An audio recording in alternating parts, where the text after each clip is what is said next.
Pozdravljeni. Danes bomo skušali dobiti odgovor na izjemno provokativno vprašanje. Spraševali se bomo, zakaj Slovenci nimamo Formule 1?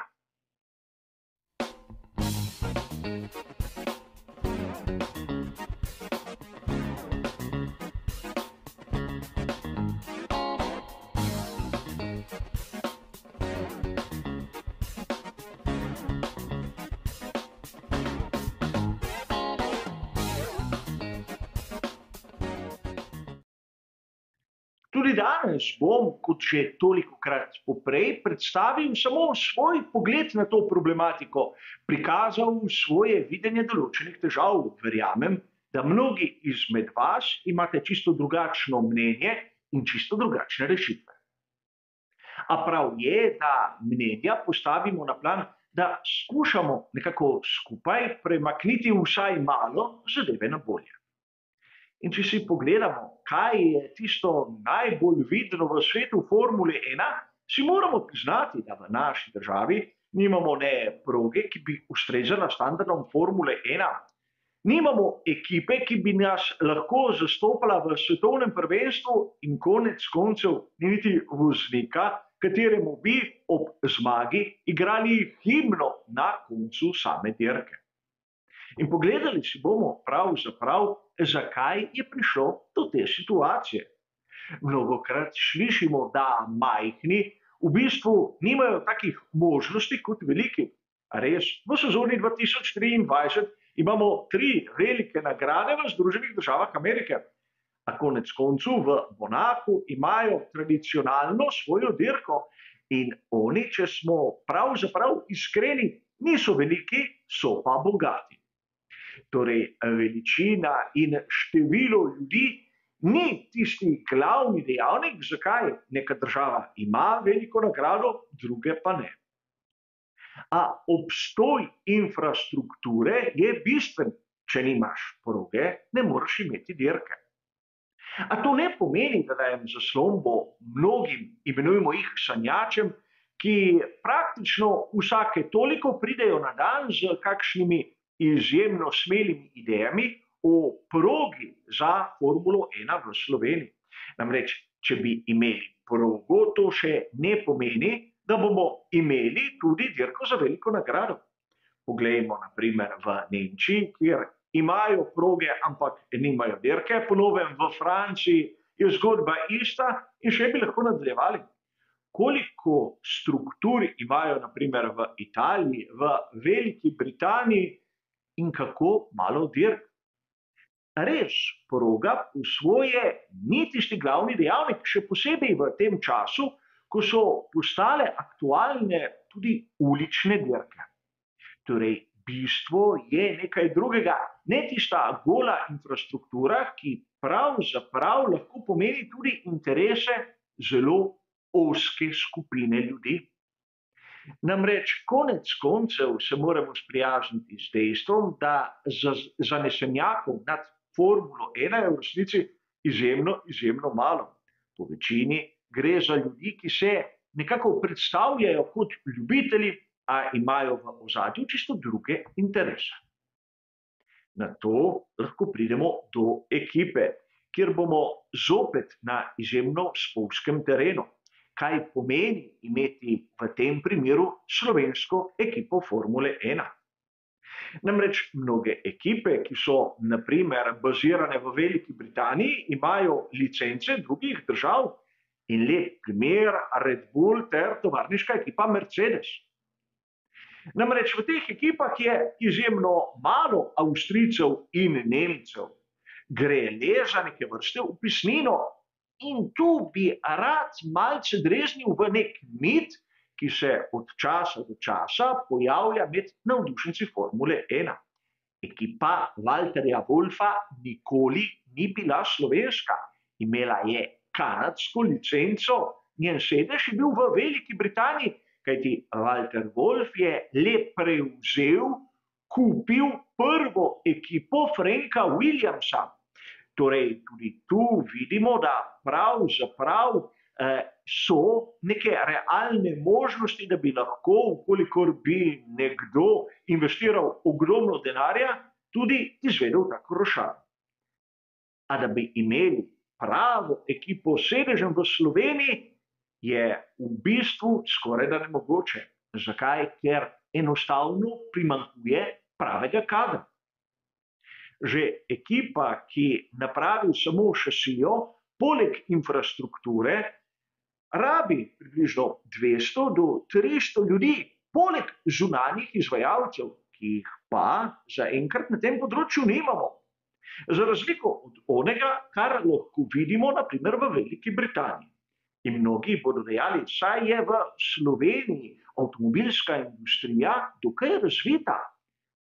A treba se sprijazniti z dejstvom, da mi tu po večini smo le podizvajalci večjih sistemov, ki se nahajajo v tujini, da bi bili specializirani, kot so naprimer v Italiji, Veliki Britaniji ali Franciji. No ja, priznajmo si, nismo. In to je podoben zadržek, kot sem ga imel v trenutku, ko so pri ekipi Andretti objavili, da imajo neke smele načrte in si želijo priti v Formulo 1. A verjetno v kakšnem desetletju ali dveh bi se lahko zadeve spremenile, ampak do takrat menim, da se bodo vse ekipe praktično že spremenile po imenu, po lokaciji in lahko bodo razmere na tržišču čisto drugačne. A vidimo lahko, da imeti neko nacionalno ekipo je vse prej kot enostavno. Še naprimer Alpine, ki naj bi predstavljal Francoze, ima tisti oddelek, ki se ukvarja s šasijami v Enstonu v Veliki Britaniji. Torej vidimo, da tudi oni, ki investirajo v tej smeri, se poslužujejo takšnih in drugačnih bližnjic. A konec koncev glavno je nekaj drugega, namreč infrastruktura in kader se da zgraditi, se da pridobiti, se da izšolati. A glavno je ono, kar pride na koncu. Poudaril sem, da Slovenija v tem trenutku nima nekega potencialnega voznika, ki bi lahko prišel v Formulo 1, seveda v prihodnosti, in govorim o nekih realnih možnostih. In tu boste mnogi dejali, ker nima nobene podpore, nima nobenega sponzorja, nima nikogar, ki bi investiral vanj ogromnih vsot denarja. A tu sam pravim, da je težava drugod. Namreč pri nas imamo izjemno nizek nivo kulture motošporta. Namreč mnogokrat se o Formuli 1 pogovarjamo, ampak kaj, ko se zmeraj ustavimo na tistih zgornjih nivojih, ko se ne spuščamo naprimer v tehniko, ko ne skušamo razumeti, zakaj je nekdo hiter, drugi pač ne, in konec koncev gledamo vse izjemno ozko.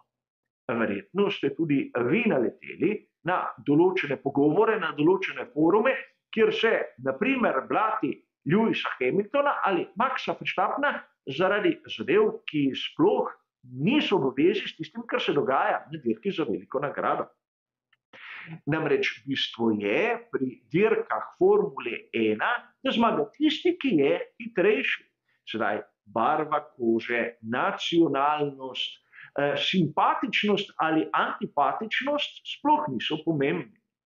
In kako lahko mi proizvedemo nekega bodočega šampiona, če pravzaprav nismo sposobni narediti neke selekcije. Tu ni važen tisti kriterij, da je glavno, da je naš, ali je hiter, ali je počasen, pa v bistvu ni važno. Glavno je v svoji sredini poiskati nekoga, ki ima tisti talent, ki ima tisto možnost, morda nekoč celo priti na vrh. In če ne bomo v naših glavah sposobni narediti tega preskoka, po mojem videnju, nikoli ne bomo dosegli one stopnje, ki jo vidimo pri nekaterih državah. Države, kot so Brazilija, v tem trenutku nimajo predstavnika v svetu Formule 1, ampak videli smo, da v nižjih kategorijah imajo kar nekaj potencialno zanimivih kadrov. In to je tisto, po čemer se moramo zgledovati.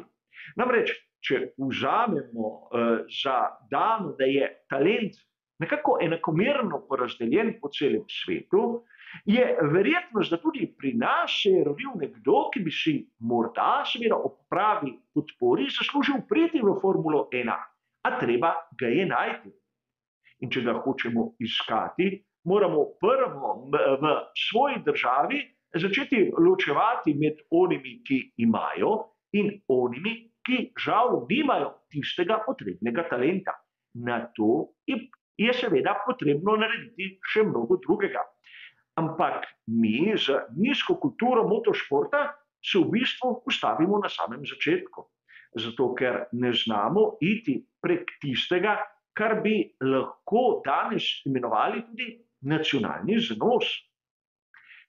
A verjetno marsikdo se s temi tezami ne bo strinjal, sam trdim, da se vse začne pri tisti zadnji kulturi motošporta.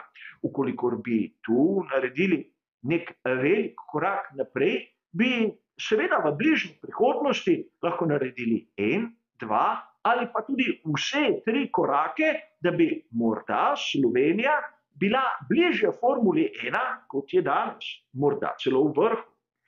A to so verjetno le sanje, namreč nismo vsi za vse in tudi nekateri ne kažejo tiste volje, da bi se sčasoma razvili v nekaj, kar prej nismo bili.